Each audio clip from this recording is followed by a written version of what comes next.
नमस्कार, आपल्या सगळ्यांचं स्वागत आहे माझ्या आजच्या मराठी ब्लॉगमध्ये. मी आहे Priyanka Vispute, owner of the Saptashrungi creations and social media influencer. महेश्वरीमध्ये नवीन नवीन साड्यांचं रोजच कलेक्शन तुमच्यासोबत मी आणत असते. मला असं सांगायचं आहे, की जुन्या काळी आपण कायम एक सुंदर दागिना स्त्रियांच्या कानामध्ये बघायचो, तो म्हणजे बुगडी. आणि याच बुगडीचं रूपांतरण आम्ही महेश्वरीमधील साड्यांच्या बुटीवरती केलेलं आहे आणि नवीन बुगडी महेश्वरी तुमच्यासोबत आम्ही आणलेली आहे. सुंदर बुगडीचा आकार, छान असे काठ आणि सुंदर रंगसंगती. असा सुंदर एक प्रकार जो आहे साडीचा, तोच आपण आज बघणार आहोत. महालक्ष्मी मंदिरामध्ये कोल्हापूरला दर्शनासाठी गेल्यावर मी एक साडी नेसली होती आणि ती खूप व्हायरल झाली.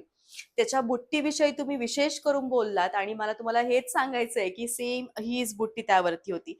तर चला मग आपण बुट्टी बघूयात. बघा, जुन्या काळी आपण बुगडी बघायचो. कानाच्या वरती असा मस्त उठलेला तुरा आणि कानाच्या खाली लोंबणारे याचे ते सुंदर असे लटकन. तर हीच बुगडी महेश्वरी आहे. सुंदर असा हिचा पूर्णपणे पारंपरिक दागिन्यांसारखा ठसा आहे. म्हणजे हिला बघा आणि माझ्या गळ्यातल्या दागिन्याला बघा.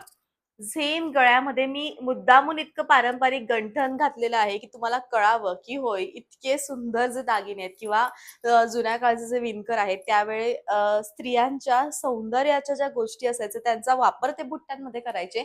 आणि म्हणून प्रत्येक साडीला पारंपरिक वारसा असतो आणि असायचा आणि तो असतोही आणि असणारही आहे. तर या सगळ्या गोष्टी आहेत. 4,450 साडीची प्राइस आहे. बेस्ट कलेक्शन आहे. काही कॉन्ट्रास्ट आहेत, काही विदाउट कॉन्ट्रास्ट आहेत. तर चला मग जाऊयात आजच्या साडीच्या कलेक्शनकडे. ब्लॅक विथ फॉरेस्ट ग्रीन कलरची ही सुंदर बुगडी महेश्वरी. प्रत्येक महेश्वरीमध्ये हे कॉम्बिनेशन असतं कारण साडी स्वतःमध्ये सुंदर आणि पारंपरिक दिसते. छान असं ब्लॅक ब्लाउज कलरची सुंदर साडी ब्लश पिंक कलर आहे आणि महेश्वरी मधला हा मोस्ट डिमांडिंग कलर आहे. यावरचे सुंदर असे चमकणारे हे गुलाबी नाही तर गोल्डन रंगाचे जे धागे आहेत ते खरोखर बुगडीसारखे चमकताय. प्रत्येक बुगडी ही सोन्याचीच वाटती आहे. रनिंग ब्लाउज जसं सोनं तशा बुगडीचा रंग आजच्या साडीमधला आणि अतिशय सुंदर.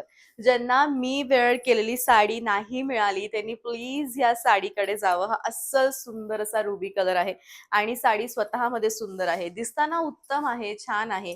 शेवटपर्यंत भरीव येणारी आहे. रनिंग नाही तर कॉन्ट्रास्ट ब्लाउज. कोल्हापूरच्या महालक्ष्मी मंदिरामध्ये मी हीच साडी नेसली होती. गर्द लाल रंगाची आणि सुंदर असा बुगडी बुट्टा. आणि यावरचा जो बुट्टा आहे तो इतका ठसठशीत चमकणारा आहे. खरोखर साडी असायलाच पाहिजे ती म्हणजे इतकी सुंदर आणि सुरेख. प्रत्येक साडीचा रंग सुंदर चिंतामणी रंगाची ही सुंदर साडी कालांतरानुसार जसं आपण म्हणतो की रंगसंगती बदलली आहे, खरंच तसं झालेलं आहे. चिंतामणी रंगामध्ये जांभूळ कलर हा दिसेनासा होतोय, पण मात्र या साडीमध्ये तो दिसतोय आणि सुंदर हे कॉम्बिनेशन आहे. महेश्वरीची पहिली नेसलेली मी साडी याच कॉम्बिनेशनची होती. अतिशय सुंदर रनिंग नाही तर कॉन्ट्रास्ट ब्लाउज गुलबक्षी पिंक कलरची ही सुंदर साडी. गुलबक्षी रंग आला म्हणजे विषय संपला. अतिशय सुंदर, छान, मस्त, फ्रेश वाइब देणारा रंग आहे. गुलाबाच्या फुलांसारखा टवटवीत दिसणारा रंग आहे. सुंदर साडी, बेस्ट कलर. रुबी कलरची ही सुंदर साडी अतिशय बेस्ट कॉम्बिनेशन. याच्या आधी जी मी साडी दाखवली होती ती बैंगनी विथ मजेंडा होती आणि ही अस्सल रुबी कलरची आहे. कन्फ्यूज होऊ नका. त्याच्यावर ए नाव होतं, याच्यावर बी नाव आहे आणि तुमची साडी बुक करताना सुद्धा तुम्ही ए किंवा बी नावानेच करा. अतिशय सुंदर आहे. मी वेअर केलेल्या साडीचा तर टोन वेगळाच आहे. सो त्याच्याबद्दल तर प्रश्नच येत नाही. पण कॉम्बिनेशन मात्र सेमच आलंय बरं का. सुंदर, छान, मस्त साडी. साडीचा रंग डार्क मेहरून आणि लाल रंग. तुम्ही जितका मेहरून विथ रेड विथ ब्लॅकचं कॉम्बिनेशन तर याला तोडच नाहीये. म्हणजे पार्टी वेअर साठी हा कलर सगळ्यात भारी असं मी म्हणेन. आणि ही अतिशय सुंदर साडी, बेस्ट साडी, उत्तम कलेक्शन आहे. कॉन्ट्रास्ट असायचं मोत्यांच्या बांगड्या आणि पारंपरिक साज हा अतिशय खास आहे. आणि याचं जे संपूर्ण डिटेल आहे किंवा हे तर सेट इतका सुंदर आहे की असे सेट आता मिळतच नाही, इतके पारंपरिक आहे. आणि याची प्राइस ब्लॉगच्या शेवटी मेन्शन आहे. प्लीज जा आणि तुमची जी साडी आहे ते बुक करा. भेटूयात आपण पुन्हा उद्या. आणि रोज माझं लाईव्ह असतं संध्याकाळी 4:30 ते 5:30 मध्ये. नक्की तुम्ही जॉईन करत जा आणि नवनवीन साड्या बघत जा. तिथं स्वतः तुम्हाला मी भेटेल. तर ऑनलाईन पेमेंट प्रोसिजरच अवेलेबल आहेत, सीओडी अवेलेबल नाहीये. Thank you so much.